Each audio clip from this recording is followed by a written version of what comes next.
एकदा श्रीकृष्ण उत्तंग मुनि उपर तुष्ट होई वर जाचक्या करथिले।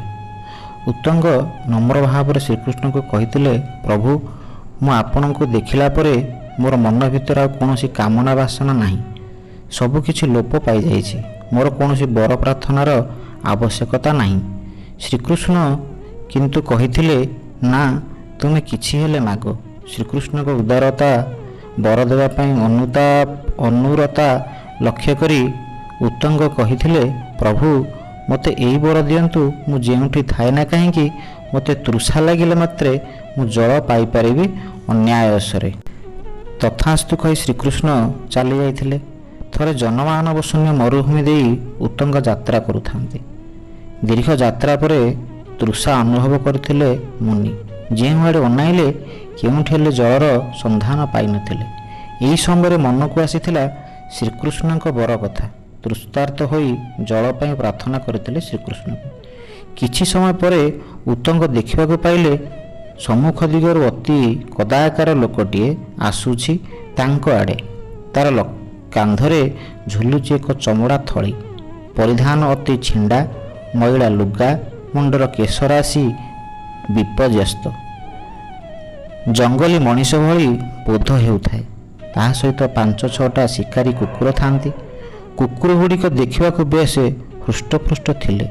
देखु देखु उत्तंग अनुमान करनेले निश्चय जड़े बनवासी। शबर उत्तंग मुनि निकट को आसी कहिथिले, तते शोष लगिला भली जना पड़ुछि, तू शोष जोगु हालिया होई पड़िलुनी, एई ने पानी पीदे। यह कही चमड़ा थली भितर थिबा पानीरु किछि गोटे बाउंश नଳରେ ढाली मुनि को जाचिथिला। मुनि ठारे किछि व्यतिक्रम लक्ष्य करी कहिथिला, मोर थळीरे ढेर पानी अछि, तोर शोष मेटाइबाकू यह यथेष्ट हेब। थरे शबर आड़े थरे तार बाउंश नळ ओ अपरिष्कार चमड़ा थली आड़े अनाइथिले उत्तंग।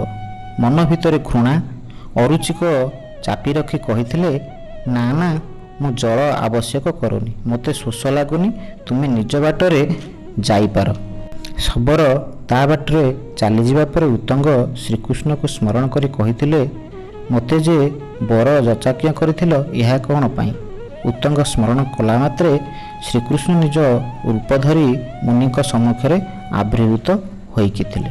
शेषरे मते गोटे अछब शबर हाथ रे पानी पीवाकू देइथिल, मु तो नैष्ठिक ब्राह्मण, यह कौन भूलीगले। श्रीकृष्ण को उत्तर थिला, जल नाम रे तुमको अमृत देवाकू मु इंद्र को कहिथिली।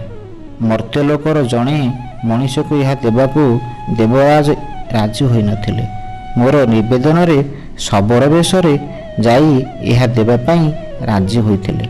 हेले तुम भितरे अज्ञान अहंकार जोगु मु इंद्रଙ୍କ निकटरे हार मानिली।